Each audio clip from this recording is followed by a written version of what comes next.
So first of all, congratulations everyone on being here at a festival of sexuality. I would like to invite you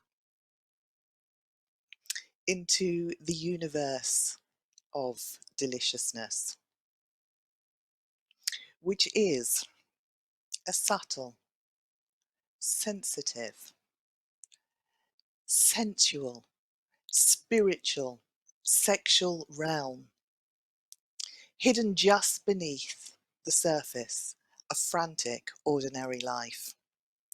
It's a delicious realm known by mystics throughout geography and history.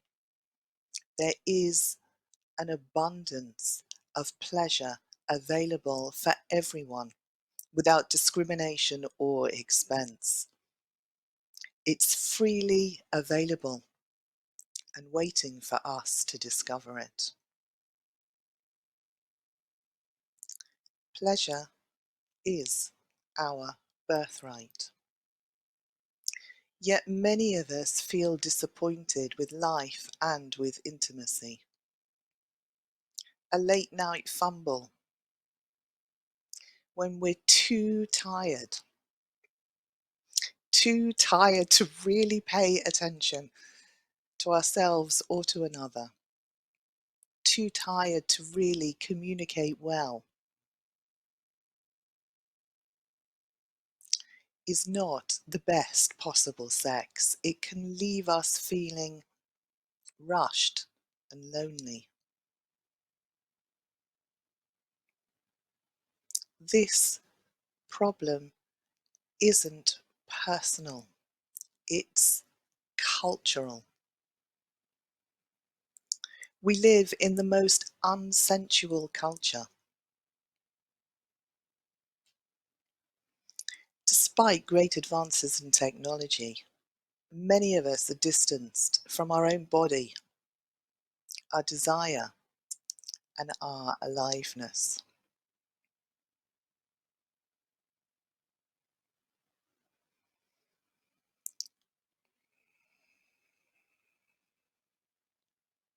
We've been taught to be alert in our heads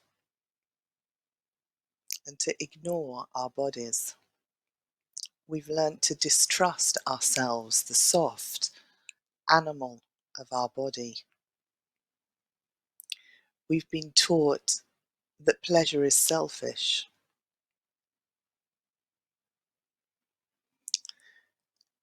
and that it's the last thing on our to-do list. We need to get everything else done, and pleasure is left as a reward, as a stimulant. And yet we feel that there's more.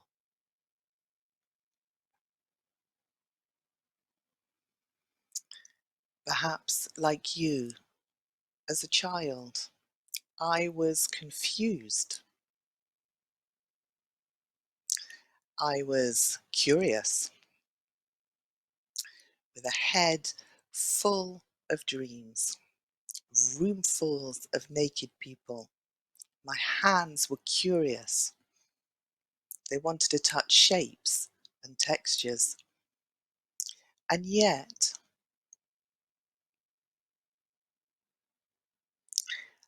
it seemed as if when I went inside the buildings, the people were mostly miserable and serious. They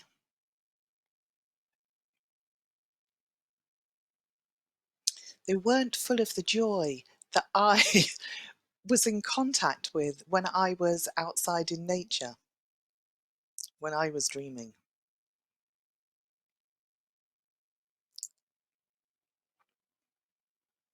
We were taught everybody hates it, nobody likes it, you just have to do it. There was this sense of obligation and seriousness around. Where was the fun? For myself, I've been on a big healing journey to find my own health, my confidence, and my pleasure. And now I've been a therapist and a teacher and an author, and I love guiding people into the universe of deliciousness. The pathway to the universe of deliciousness are the seven medicines: slow body depth, relationship, pleasure, power, and potency.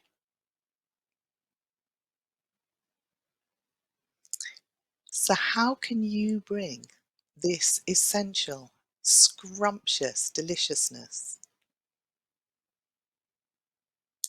into your intimacy? By embodying yourself, by embracing your sensuality, and by opening up to the full delight of life.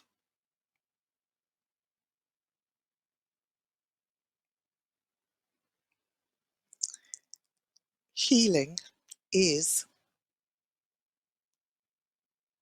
deeply pleasurable, and pleasure is deeply healing. Pleasure is a nourishment. Pleasure is not just for the bedroom. It's not just for the genitals. Pleasure is for the whole body and for the whole of life. It's waiting for us to notice and discover it. And when we are in contact with our body and with pleasure during the day, it has an effect on how we are in our intimate occasions.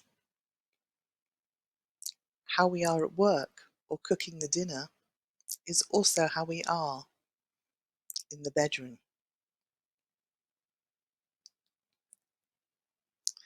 And being earthy, being sensual, is being spiritual.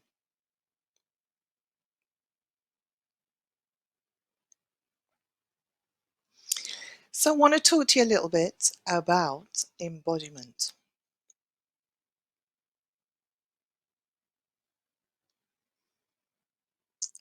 There are strong social forces of repression acting on all of us. And we're busy feeling that we are unworthy or guilty or stressed with too much to do and not enough time to do it in, distracted by overstimulating modernity. And it's really hard. It's really hard to stay in contact with our own body.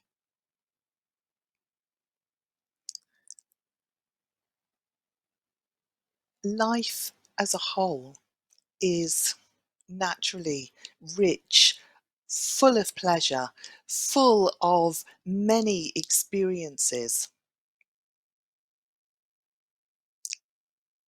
There's a wholeness to life, and that has been divided by modern religion into good or bad, masculine, feminine, sky, earth, God, devil. It's caused us to be divided against ourselves and each other.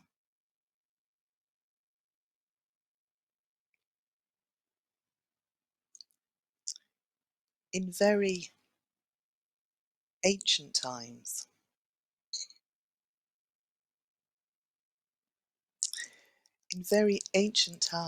it was understood that pleasure is a healing force.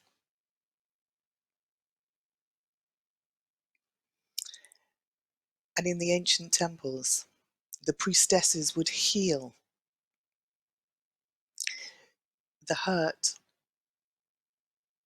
the broken, the traumatized members of the community with love, touch, sex. They weren't smutty, they were sacred. In modernity, the way we do our healing work looks different. It takes a different form. But still, it takes courage for all of us to do the psychological work, to dig deep, to find the light within the darkness.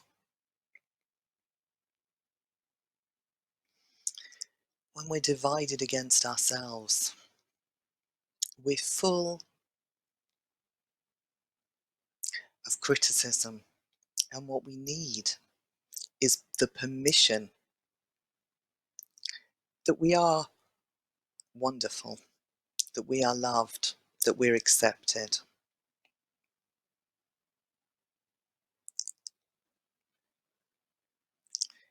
So,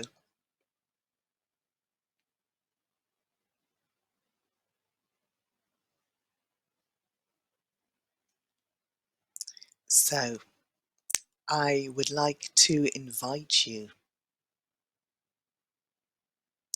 to imagine that you're in a field of greenness, or a chair of greenness, or a room of greenness that is loving you and welcoming you and embracing you just as you are. And as you know that you are wonderful,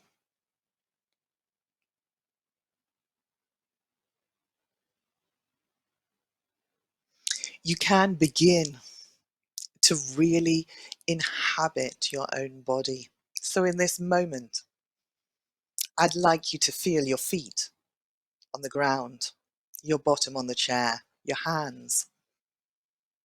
How's your back, your belly, your head, your pelvis?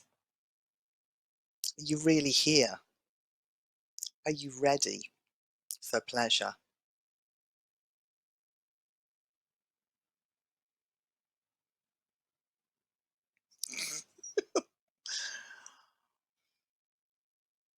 So I'd also like to talk to you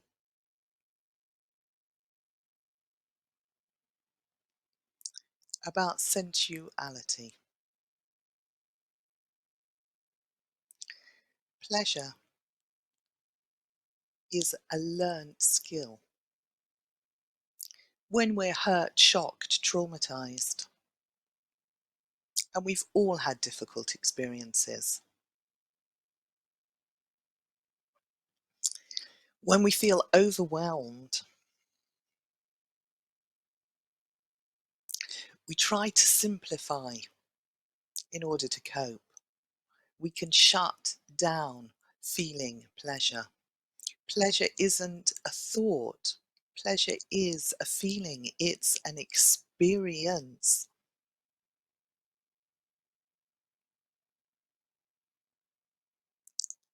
Most of us don't have even our 5 basic senses open. Most of us, most of the time, are really not awake to all that is going on inside our body.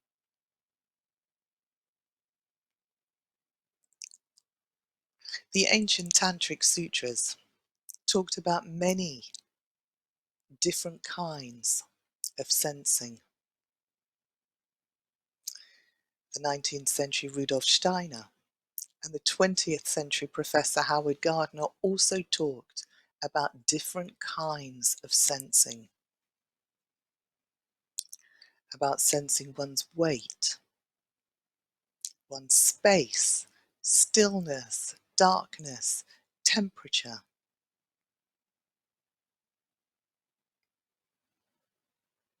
as well as smelling. listening, tasting, looking, feeling,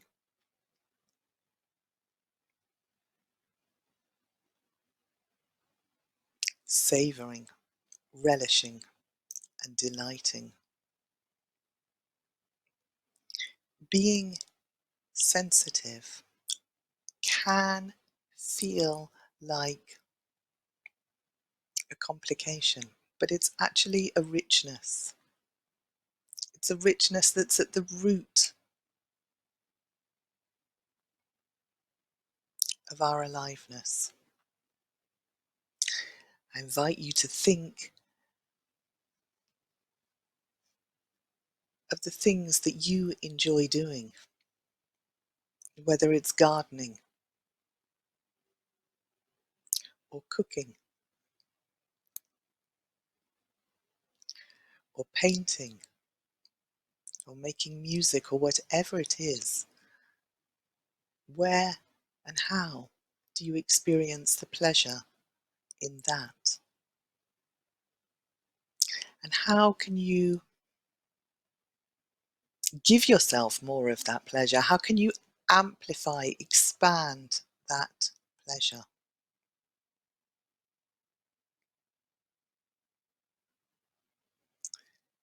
The more we're sensitive, the more we're able to know what it is that we are feeling, need, and want, are able to say, stop here, or more, please, or down a bit, or left a bit, or whatever it is.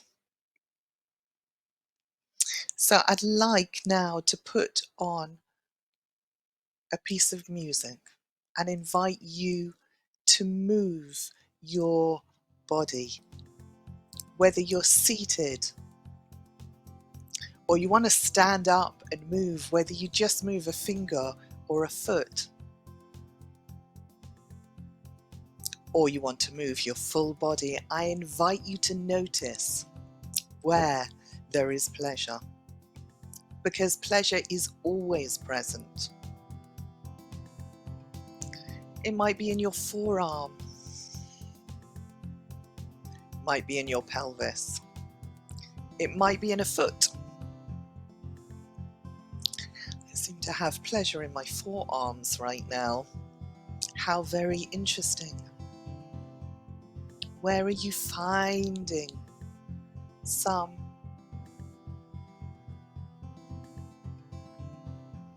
pleasurableness?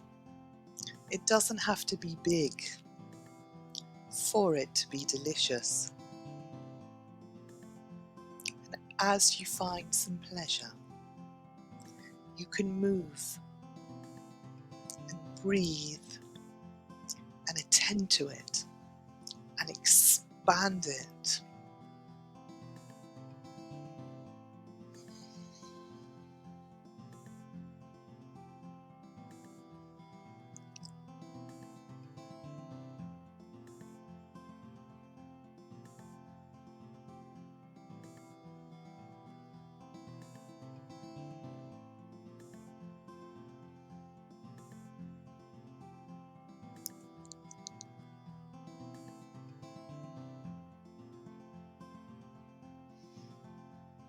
Because pleasure is always available.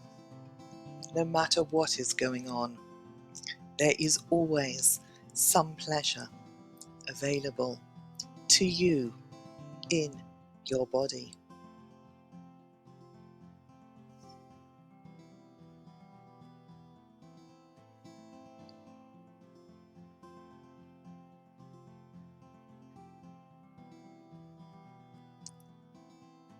I love a bit of movement. Perhaps you find yourself making a movement that takes you by surprise. And thank you, Rob, for the music.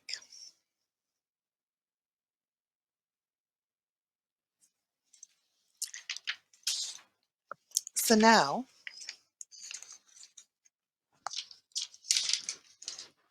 I'd like to talk to you about authenticity.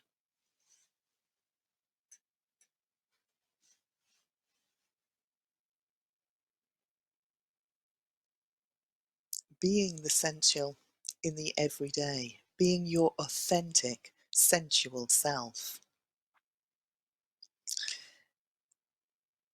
The myth of romance can be dangerous because it can encourage us to confuse our partner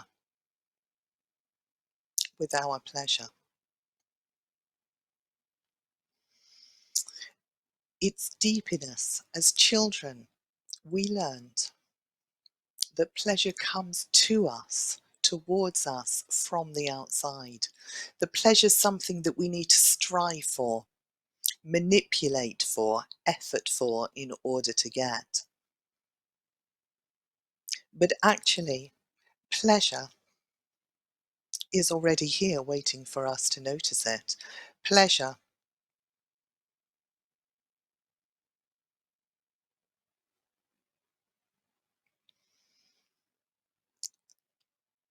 pleasure is an inside job. Pleasure happens here in the location of our body, according to how we open to receive it.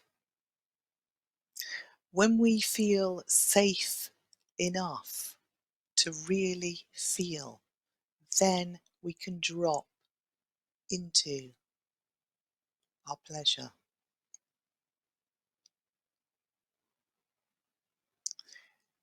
We live in this overstimulated, overactive world, and almost all of us need to learn again to be receptive, to feel, to receive the attention or the touch. It's not the device or the person or the food or the music or whatever it is on the outside that is causing us pleasure. It is our opening to it. Pleasure is already here.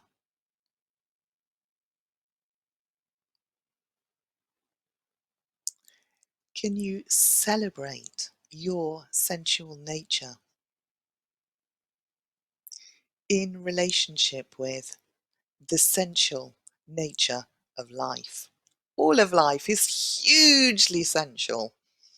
All the colours and textures and smells and shapes. Can you be in intimacy all that you are? Can you bring all your feelings? Can you be aggressive and vulnerable? Can you be shy and enthusiastic and scared and angry and hungry and the whole range of emotions? Can you be all the characters that are within you? Can you be a servant, a queen, a king, a cowboy, a seductress, a stripper? Can you bring all that you are?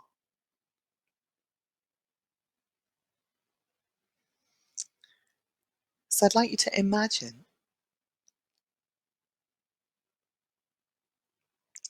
that the walls of the room that you're sitting in are looking at you, that the earth underneath your feet is waiting for your footsteps, that the food is wanting you to eat it and taste it and savor it just as much as you are wanting to taste the food. The arms and legs and hands and mouths and all parts of the body are yearning to participate in the dance of life, in the sensual dance of life.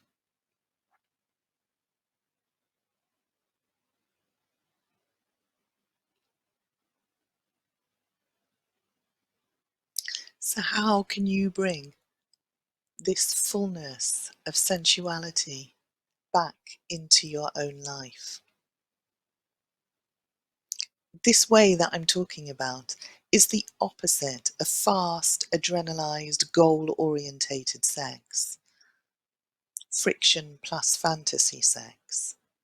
This is pleasure created from your kindness, your sensitivity, and your authenticity, from your visceral embodiment, sensing your own body and opening to notice every detail of sensual experience. This is the way to the universe of deliciousness. And you don't necessarily know what you're going to find. It is a healing journey because you don't know what you're going to find. Be yourself. It's no small thing to be oneself, to be free of conditioning. What does that mean? What does it look like? It might be peculiar, ordinary, glorious. Have your sensual adventure in a field, in the bedroom, in the kitchen. Make it yours, uniquely, no matter what it looks like. Honestly, yours. Because when you're at home in your own body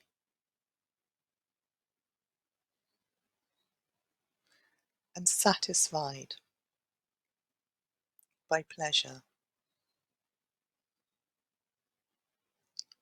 then the light of your soul shines through.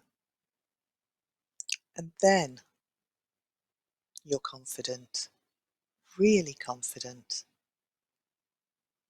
and powerful in your own unique, sexy, sensual potential.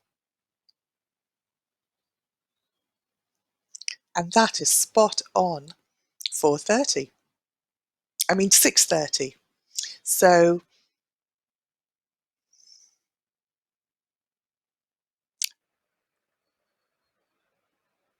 I guess I'll say Hi, hello to Julia. Rebecca in a moment. Hello, Rebecca. Hi. Hello. I'm all here floaty in my sensuality. um, it's always difficult to find words, when you're soaking in a experience. I would like to invite the participants to pop any comments or questions in the chat box, and they'll make their way to me via magic, and I will bring them to you. But I have a question for you, Julia. This one came in already. What do you wish young people, young teenagers, were taught about pleasure and sensuality? That it is a natural goodness Yeah. and to relate to themselves and to each other with respect Mm, and kindness. mm. Yeah, Yeah, and I think, you know, looking back over what you were saying and what we've discussed before, also allowing children and teenagers to explore their world in a sensual way, because I think it's it comes naturally, but it gets out of us. Yeah. I,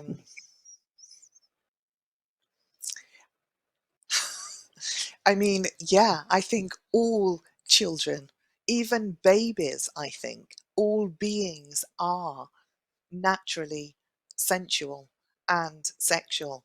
There is no bad unless there is disrespect. Honestly, it's Mm. all Or good. power, I'm or sorry? power, dis or a power Yes, dysfunction, but otherwise, absolutely. yeah. Absolutely. Mm. Abuse, a power over, absolutely. Grabbing, taking, selfishness. These are unpleasantnesses indeed. But, babies will automatically put things in their mouth. That's how they explore something, isn't it? And Babies then, of absolute course. babies and children put things in their mouths, they explore with their hands, they touch themselves. And it's not necessarily sexual in the way that adults understand it to be sexual. There's not necessarily a conclusion to reach, but there is a, oh, what is this? Nice, comforting, interesting sensation. Mm.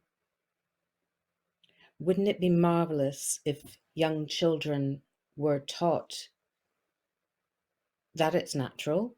And as you've so beautifully said about how we can engage sensually with our breath, with a tree, with colors, with textures, like you say, it's always here. Oh, I have a comment that I want to read to you as well. I just wanted to say Says, pleasure is nourishment, absolutely, however and wherever it's found. hmm, I'm listening yes, for your and comment. it's always present, but I'm going to come back to that if we can. So someone says that was huge. I've realized a receiving block is also a giving block. A giving block is also a receiving block. Mind blown emoji. Is there a short ritual practice that can be practiced daily to embody the practice you took us through? um, I don't know which practice is being referred to. There were quite a few I guided you through. Um, Mm. don't know if there's another comment that comes to explain. I would say movement is really important because we all spend most of our life sitting still so much. And how can you be in good contact with your pelvis when you're always sitting, numbing your backside? Um, but in response to the comment, I wonder if it might be of interest to pay attention as a practice to the flow of giving and receiving. That might just be plain interesting to observe for a day, let's say, or an hour or a week. It might be a really interesting inquiry.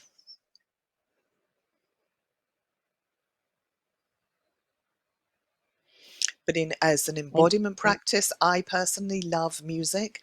I love moving to music. I'd suggest anybody puts on 3 songs before going to work and feels them, really feels which music and then which um, movements or sounds want to be expressed. But it can be in any form. Any kind of physical movement will help that embodiment. Thank you. Beautiful. I have a couple more comments. I'm just going to read Mhm. them. One says, I can only concur, I ate my feelings for 30 years. And one says, and I agree with this one also. I loved your framing of imagining that food wants to be eaten and the earth is waiting for me to walk on it. I think it's true. Mm. We just are so caught up with our worries and our to-do lists that we don't notice. What a shame. And I think there's something too about being taught what you said at the beginning about having to earn pleasure. Pleasure comes at the end of the day or the end of the week.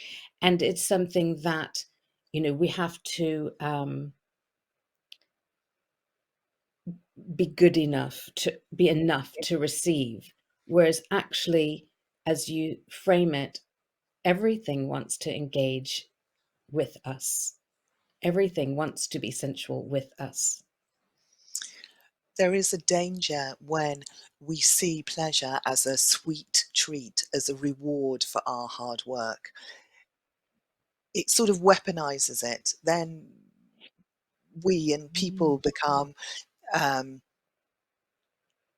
we feel entitled to pleasure. I've worked hard, so now I'm entitled to pleasure. And now that comes with a kind of violence, right? Whereas if we remember, recognize, tune in, attend to the pleasure that is already here in our own bodies and is already outside and around us and waiting for us, then pleasure is something absolutely different. It is really nourishment. And we're never lacking it. Absolutely. Even in the most difficult times, there is always Right. some small bit of pleasure to be found. Yeah. Always. And to expand. Mm. And I just wanted to say last night, Barbara Carellis was talking about how you can use sensation to transmute pain, for example. And um, so there is always a way to tune into sensuality and pleasure, even if you are in pain, even if your heart is broken. So I have two things to say on that. One is that the same nerves register pleasure and pain. And as you know, breath is a transformer.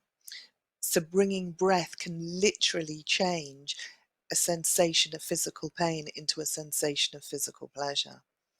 And when we're really authentic and really kind and with ourselves, whatever feeling, heartbreak, grief, whatever, I don't need to list, when we're really with that difficulty, then it shifts and changes and opens up into this pleasurableness, this melting body of bliss. But it's not a cheap trick. You have to really be with yourself. You can't like go, oh, I'm going to get some pleasure by doing that. It comes through really being honest with Mm. yourself. Yeah. I'm reminded of a particular m- emotional meltdown that I had where, something like something erupted out of me. I was, you know, crying from the depths of my soul. And I was very aware that in the center of that storm was pleasure, because although it was coming from a place of deep grief and heartache, there was a sort of orgasmic feeling to the release of that grief. So, no, not my favorite way to find pleasure, but a way to find it. We're taught that pleasure is something we need to buy, that pleasure is something expensive. The pleasure is always here. It's not one kind of thing. Again, we're taught that pleasure looks like this or this or this. It's not. It really can be anything in the way that you described it. The ancient mystics talked about this body of bliss. And that's why it is a healing journey of pleasure, because when we do our healing work and we sit in that cauldron of whatever it is, things do change and do bring us this melting all over most surprising pleasure. Mm. Life, I think, is amazing, and there's something about how stuff happens to us in life, and it can be really difficult. And when you're in the crisis, you can't see anything else but the suffering and the difficulty. And if we bring resource to it, if we bring our attention and awareness to it, it does become something else. Mm. Mm. It And what does. an amazing world we'd create if we all transmuted our pain and our blackness into gold. Mm. I'm aware of time, but there's one other question that I really would like you to speak to. It says, you mentioned power as one of the medicines. Could you please explain a bit about what you meant by that? Thank you. Power is often thought of as something muscular or power over others. I'm here talking about the power of authenticity, if you like, of being able to be vulnerable on what I call a solid foundation. So, not being a collapsed puddle, being able to be fully expressed, being able to fully be oneself. There's tremendous power in quietly and perhaps even invisibly feeling true to oneself and being able to very gently or loudly or boldly or courageously or whatever expressive form it takes, be yourself. That is the true power, and it's immovable and unshakable inside. It feels really good.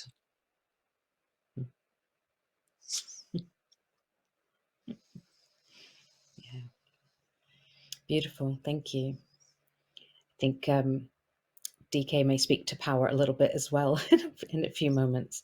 But Mhm. very similarly, it's like you say, it must come from an authentic place. Power over isn't the way, it's power with. And then if you own your own authentic power, I mean, as you as you spoke those words about it, I felt my own kind of switch on, the similarly to how I feel my arousal switch on. It's like, oh, there it is. I don't need to do Exactly anything with that, it. that turn on to life, with life, for oneself, for others. I guess what I want to say, and it's great as a conclusion, is there is no shortage of pleasure. And so we don't need to use, distort, abuse power in order to get or grab pleasure from anywhere. We can have and sit with dignity and integrity in our power and our pleasure. There is an abundance of pleasure available for everyone. Mm. And it's I want to say it's our birthright. I know that's not a great term, but it is our natural way. Yeah, So, Julia, I could talk to you for ages, as you know, but we likewise, have Rebecca. come to the end. Well, you'll come back on the podcast. Um, I want to say a deep, deep thank you to you, deep gratitude to you for bringing your special magic and wisdom about pleasure. And I'll see you in a minute, but we're going to go on a quick break. We've got 15 minutes for you to go and have a drink of water, have a stretch, find some pleasure maybe. And we'll be back at 7 p.m. with DK Green. You can do a lot in 15 minutes.